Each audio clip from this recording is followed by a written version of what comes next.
Bienvenue dans ce nouvel épisode de Grandiose, le podcast où tu oses grandir. Aujourd'hui, j'avais envie de te parler d'une peur. Alors, pas d'une peur, tu vois, qu'on avoue facilement ou qu'on met dans son bilan annuel, par exemple en se confiant à son DRH, mais d'une peur secrète, voire inavouable pour certains managers. Tu vois, une de celles, en fait, qu'on enterre tellement profond qu'on finit par se convaincre qu'elle n'existe pas. Cette peur, c'est que quelqu'un de ton équipe soit meilleur que toi. Alors oui, je sais que toi aussi, tu connais cette peur. Plein de managers la connaissent. Et du coup, j'ai envie de te poser une question et je te demande d'y répondre. Alors, réponds pas pour moi. Réponds pour toi et le plus honnêtement possible. En fait, est-ce qu'il t'est déjà arrivé, par exemple en réunion, de voir l'un de tes collabs prendre la parole, développer une super idée brillante, maîtriser le sujet mieux que toi, et de ressentir quelque chose d'inconfortable? Alors, je ne parle pas de ressentir de la fierté ou de la satisfaction, mais quelque chose, tu vois, d'un peu plus sombre. Du genre, petite voix là qui te dit au fond de toi, mais moi, dans tout ça, je sers à quoi? Donc, si tu as répondu oui, alors même un tout petit oui, un peu fugace, c'est que cet épisode, en fait, il est pour toi. Bon, en fait, on va pas se mentir, même si tu as répondu non, reste quand même, parce que je pense que tu peux apprendre des choses. Parce que cette peur, elle s'habille pas, en fait, si tu veux, toujours de la même façon. Parfois, elle se déguise en exigence excessive. Parfois, en besoin de tout contrôler. Une autre fois, peut-être en difficulté à déléguer. Pas juste, tu vois, à confier une tâche, mais à vraiment déléguer et en plus, déléguer avec confiance. Et même parfois, elle se cache derrière un recrutement qui, sans qu'on se l'avoue, évite soigneusement les profils trop brillants, les profils trop ambitieux, les profils trop menaçants. Et mon cher Bernard, mon manager toxique, lui, en fait, il a cette peur. Et souvent, il ne sait même pas. Il croit, en fait, tu vois, qu'il recrute des gens adaptés à la culture d'entreprise. Ou il croit qu'il protège une cohésion d'équipe. Mais en réalité, nanar, tout ce qu'il protège, c'est son territoire. En fait, il est en train de construire une équipe à son image. Pas pour faire grandir les gens, mais pour que lui, en fait, il reste au-dessus. Et cette peur, en fait, elle vient pas de nulle part. Elle vient de l'endroit dont on a parlé depuis le début de cette saison. Elle vient de l'estime de soi.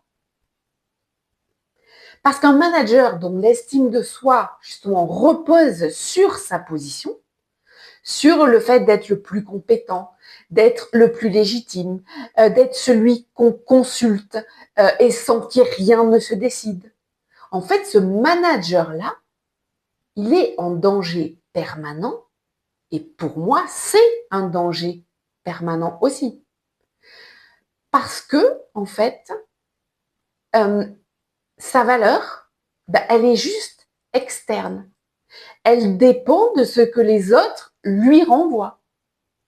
Sauf que le jour où quelqu'un dans son équipe commence à briller, un peu trop fort à son goût, là, c'est toute sa construction qui s'effondre. Et ça, c'est pas un défaut de caractère. Et je veux pas non plus que tu crois que c'est une faiblesse honteuse. Parce qu'en fait, cette peur, c'est juste une blessure. Et comme en fait toutes les blessures dont on a parlé tout au long de cette saison, elles ne se soignent pas juste en faisant semblant qu'elles n'existent pas. Parce que les leaders, en fait, qui font vraiment grandir leur équipe, ceux qui transforment leur collab, qui créent en fait des gens brillants, autonomes et parfois meilleurs qu'eux sur certains sujets, ben ces leaders-là, ils n'ont pas peur d'être dépassés. Parce qu'en fait, ils ne bossent pas avec leur ego. Parce que leur valeur ne repose pas sur la comparaison. Leur valeur, elle est interne. Elle vient de qui ils sont, pas de ce qu'ils maîtrisent mieux que les autres. Quand, en fait, ton estime de toi, elle est béton, quand tu sais qui tu es, quand tu sais ce que tu apportes, quand tu sais pourquoi tu es là, eh ben, tu peux regarder un collaborateur te dépasser sur un sujet et ressentir de la fierté. Mais une fierté, propre, en fait. Comme celle du coach qui voit son joueur marquer le but, qui lui avait appris à viser, à anticiper.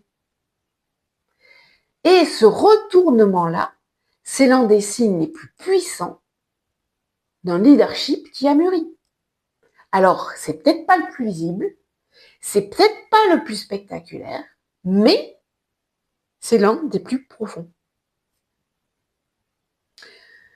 Donc du coup, en fait, j'aimerais t'inviter à faire un petit exercice cette semaine. Je veux que tu observes sans juger, sans corriger, juste que tu observes. Je veux que tu observes que en fait, la prochaine fois qu'un de tes collabs prend de la place, développe quelque chose de fort, tu vois, ou propose quelque chose de mieux que toi, qu'est-ce qui se passe en toi? Qu'est-ce que tu ressens dans ton corps, dans ton ventre, et très important, dans ta gorge? Est-ce que tu laisses de la place? Est-ce que tu ramènes à toi? Ou est-ce que tu minimises sans même t'en rendre compte? Et la réponse que tu vas trouver ou les réponses que tu vas trouver dans cet exercice, surtout prends-le comme une information, pas un verdict sur ta valeur. C'est une information sur l'endroit où tu en es avec toi-même. Et si ce que tu trouves te met mal à l'aise, alors tu sais exactement où creuser. Donc, si cet épisode a résonné en toi, s'il a peut-être déclenché quelque chose, partage-le avec un juju, en fait, qui en a besoin. Parce que, en fait, tu sais pas à quel point ça peut changer une journée, voire une trajectoire. Bien sûr, si tu veux plus, travailler sur tes problématiques, tu peux me retrouver sur Instagram, Audrey Coach Manager, ou sur mon site atconsultingpro.system.io. Donc je te dis merci d'être là, merci de m'écouter et merci d'oser grandir avec moi. Donc je te dis à très vite et à la semaine prochaine. Ciao, ciao.